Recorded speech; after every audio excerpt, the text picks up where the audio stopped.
It's a little bit different in that it takes infolithium P batteries rather than infolithium M or L. And the DC input is also different than all my other cameras, but that's not really much of a big deal. I think that the HC series was their highly compact. That's what HC stands for, which is why it's got all these miniaturized things on it. The one nice feature that it would have had was the Night Shot Plus. This camera I'm using right now, the DCR-HC30, only has Night Shot. And I mean, it works, but it's not Night Shot Plus. So, whatever the case may be, there's a speaker on the side, reset button, memory stick duo slot goes there. It's got a plug-in paired microphone jack there on the front. And that's really it, for the camera at least. But it does have a major problem. Let me get the battery, and I'll show you what that problem is. And it came with all of these batteries here, all of which are aftermarket batteries. I don't know about these ones. I haven't tried them yet, but I suspect they work just fine. This one definitely works fine. We'll go ahead and we'll try and insert it on the camera here, if I could do that with one hand. Which might be a little interesting. Can't do it with one hand. Okay, battery pack is now on the camera. We can go ahead and flip out the LCD, which reveals a couple more controls than we saw previously. Basically on the LCD itself, backlight and a record start stop switch.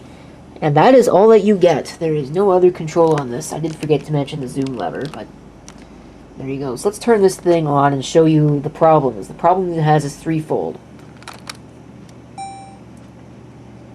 You can see there, that's not what that's supposed to do. So the display is obviously a little messed up. Second problem is that the touchscreen does not work at all. No response.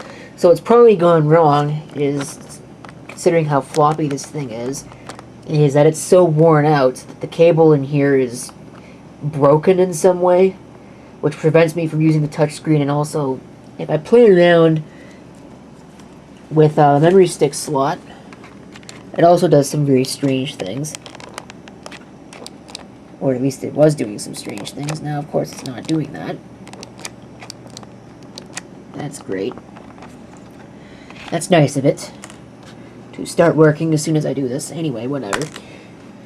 So that's definitely a problem. If we put it into easy mode, we can at least get that to go away. Of course, it complains about the lens cover, but it doesn't really matter because I think the iris on the lens is stuck shut. Take it out of easy operation. You can see there's pretty much no picture, and it doesn't really change if I go to use the viewfinder, which is practically impossible to use. You might not even be able to see in there. Yeah, you can't really see in there, but I mean, you can definitely tell that I got no picture. So like I said, I think the iris is stuck shut on this, and it's pretty much useless for anything else. I did try recording on it anyway, and I got a C2200 error, which indicates that you need to run a cleaning tape through it, or at the very least clean the heads. I was going to go find my cleaning tape and try the cleaning tape, see if that brought it to life, but really, the camera itself is pretty useless if you don't have the touchscreen, so it's really kind of a moot point. There's not much to be gained by fixing the tape mechanism. I may hang on to it, see if I can find somebody that works on cameras, see if I can get them to get the iris unstuck. But even from there, without the touchscreen, this thing is pretty much junk. But of course, all is not lost. I think I gave $25 for this once the shipping was factored in. Was it turned off? Well, it would have to be, but $25 for this, which was suspiciously cheap for a MiniDV camcorder, but whatever, you know. Also untested, which is pretty strange because, I mean, you've got all these batteries here. And this aftermarket charger, which is probably a piece of junk, but it does work enough to charge these batteries.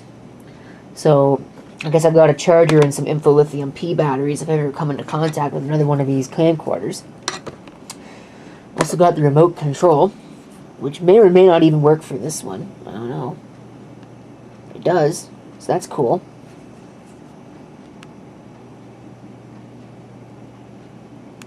So that might come in handy for something. And probably the real coup here, a brand new Sony MiniDV tape, still sealed. So that's nice.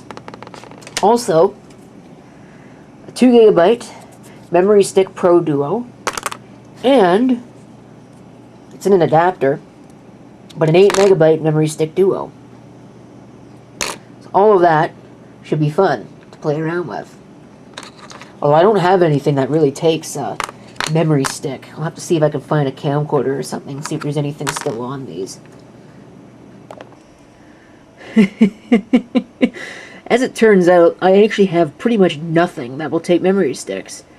You know, I thought the CD Mavicas did, but they don't. I have a floppy Mavica that also doesn't. This camera will take memory stick, what is this? Memory Stick Pros, but that's not quite how I want to do things.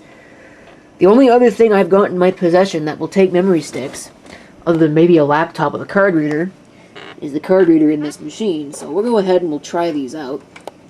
Start with the 8 MB stick. Let's see what happens. A whole lot of nothing. Unless I broke it. Which I probably did.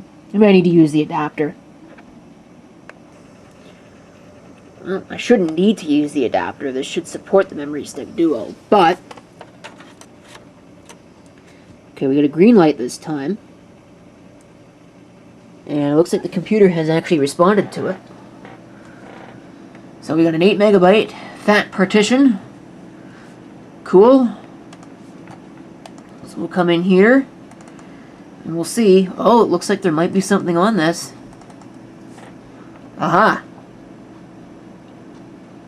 2 pictures. Well, that's anticlimactic.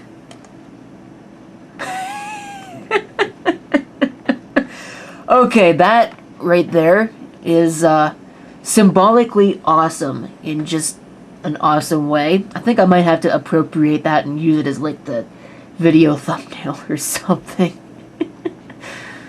Oh, that's great. That's just great. The whole thing is just in the toilet. Alright, so that's the, that's that, I guess. We'll go ahead and we'll put those on the desktop.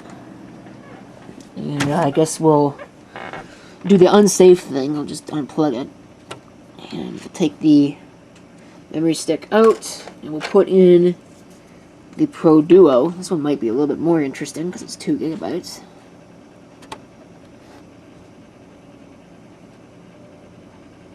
Oh, that green light. The computer hasn't acknowledged its presence, though. Okay, I don't see it. Is it not formatted? Let's go to disk management. No media? Well, that's a patent lie. You just saw it right there.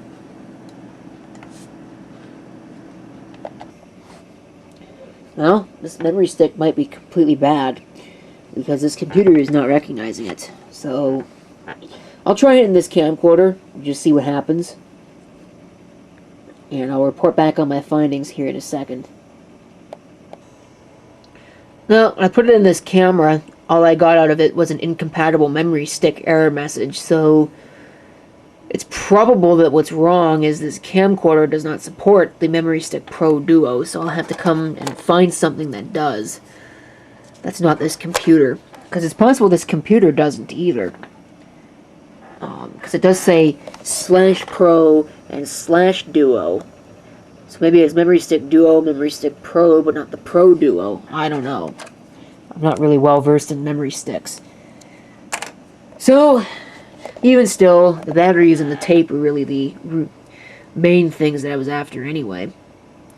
So, I guess I'll go ahead and actually what I'll do is I'll throw in some memory stick footage at the end of this video, just to show you why we don't record video to memory stick on camcorders, even if they support it. You should always record to tape. So, here we go. And here is, of course, the world's worst footage. Okay, so this is try number 2. I don't know if this memory card actually even works at all either. But if it does turn out, this is why we don't record video to memory stick. I get about a minute on this thing, which just goes to tell you how much quality it's actually got. Thank you for watching. If you have any comments, feel free to leave them down below. And this is CP666 signing off. Hope to see you next time. Till then.